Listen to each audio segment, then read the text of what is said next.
Ark-La-Miss News Update. Well, good afternoon. Thanks for tuning in to NBC News Daily. I'm Randy Stone with your Midday Ark-La-Miss Update.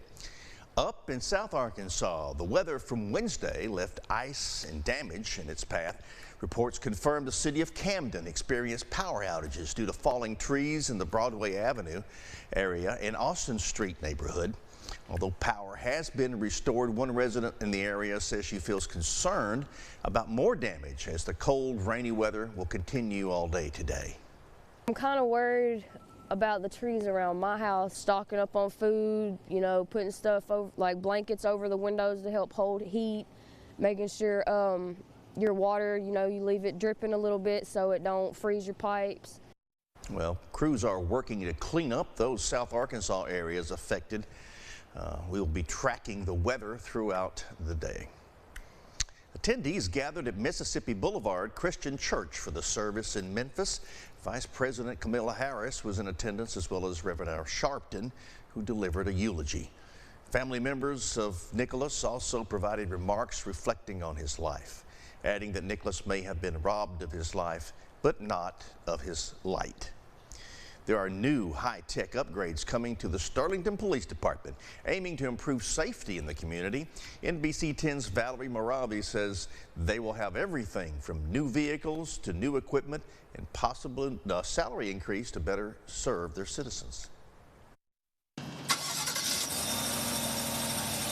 This new Tahoe truck is the new kid on the block, and the Sterlington Police Department had two delivered this past week. Chief of Police Barry Bonner says the addition of these two new vehicles will help officers respond to emergency calls in a more efficient way. The citizens, they pay tax dollars. I pay tax dollars. I expect that if I call the police, that they be able to, make it to my house in a timely manner and not worry about them broke down the side of the road and no one coming. So Bonner says leasing these two new vehicles was a better financial option rather than purchasing new patrol units. Matt Talbert at the time was an alderman, and he come up with the idea of why don't we lease vehicles, and come to find out that leasing was a better option.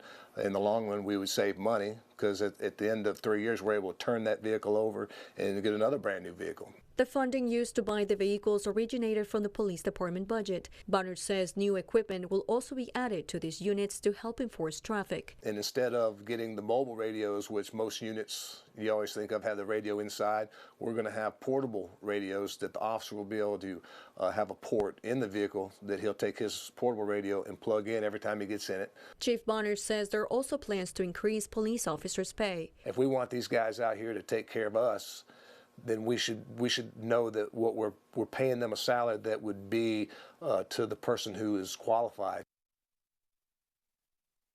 And now, exclusive Storm Tracker Doppler weather with meteorologist Alex Noel.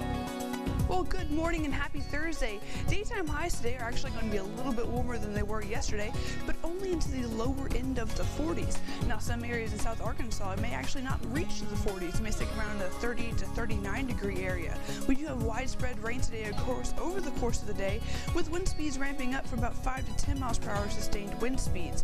Now, tonight's a different story. Wind speeds will continue to kick up to about a sustained 10 to 15 miles per hour, with overnight lows falling back into the 30s, but a little bit warmer into the mid-30s. But still take care of your 4 Ps as your plants, pets, pipes, and your people. Again, we're still cold, rather chilly, and showers may linger over the course of the evening into later tonight, but things clear out in the early morning tomorrow and Friday. Speaking of your next 7 days, your best chance of rain will occur potentially on early next week into Tuesday and Wednesday. And look at those temperatures over the course of the weekend on Friday, Saturday, and Sunday. If you have any Mardi Gras plans, it seems to be absolutely beautiful, although I would recommend bringing a light jacket because temperatures will be in the lower end of the 50s on Friday and Saturday. Now, regarding Sunday, when things kick up into the 60s, and then on Tuesday all the way into the lower end of the 70s. That's way above what we typically are for this time of year.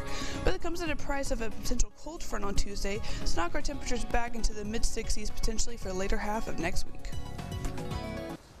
The word today is rain, rain, and more rain. Be careful when you're driving on the streets. Lots of people are frustrated. Be kind to one another. That's it for our update. NBC News Daily continues now.